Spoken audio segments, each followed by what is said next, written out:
In the halls of retro gaming, there are those things that are well remembered, the Power Glove, the Power Pad, and there are those things that when you think back at it, you ask yourself, whatever happened to them, or were they even a thing at all? So today we're going to open up the old retro vault, if you will, and dive into those things that were forgotten, or those things that were ideas and for some reason never came into existence. I am Professor Retro, and this is the Lost and Forgotten Files.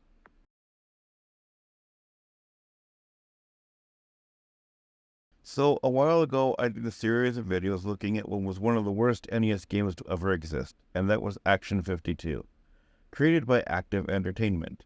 Well, shortly after they released a version of it to torture Sega Genesis players, they wanted to create a few more things to add to their growing list of trash. One was a third Cheetah-Man game, one was a sports game called Sports 52, go figure, and a Super Nintendo port of the original Action 52. And this was all going to be shown at the 1994 Consumer Electronics Show.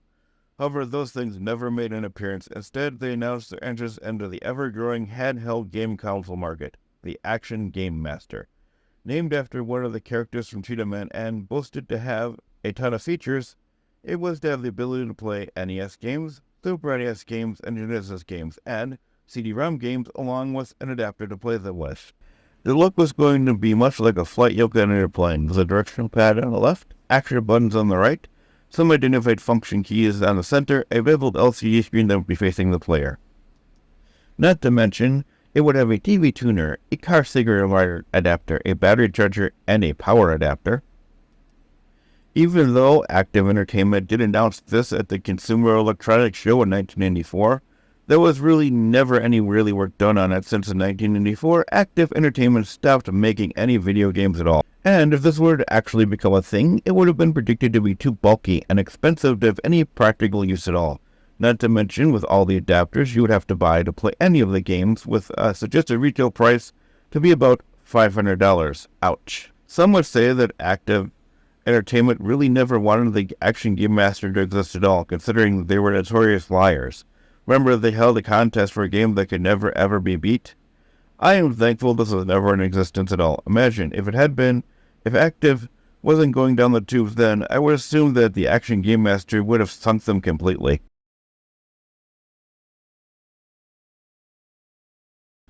The Aladdin Deck Enhancer. This had a memory and graphics chip built in.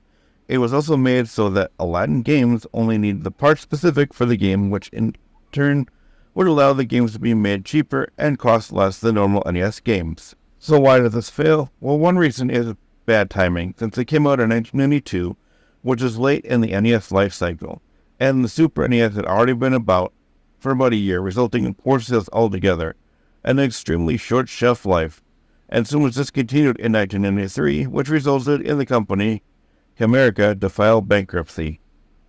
Out of 24 games that were made for the Aladdin Deck Enhancer, only 7 of those were actually released.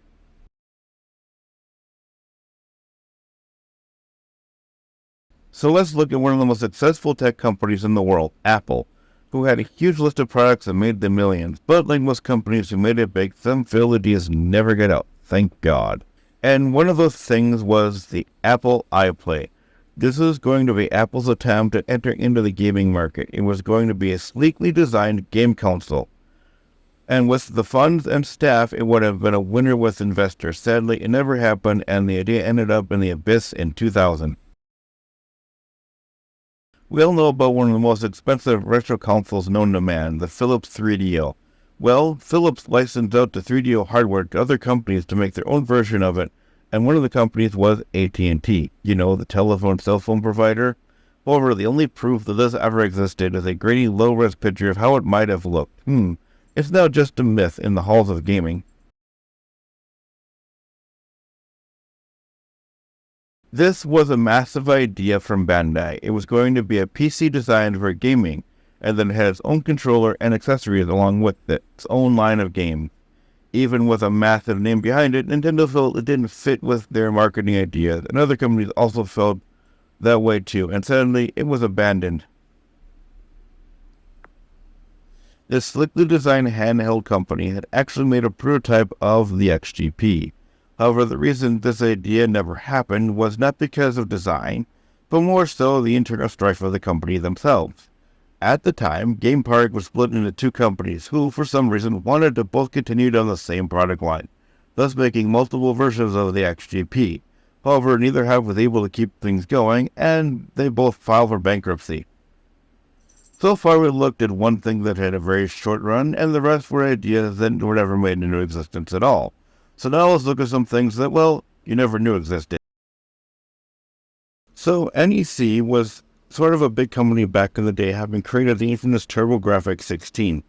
But did you know they had their own handheld console as well? However, it lasted a very short while, since this thing, like most handheld consoles, used batteries, but due to having to use a ton of power, it drained batteries in just a matter of an hour. So a little known Taiwanese company called Bitcorp put out an alternative to the Game Boy called the Gamate. However, this thing was hated, it wasn't even funny. Nintendo Life hated it so much that they wanted to say that the game was so bad that any game without the motion was virtually unplayable.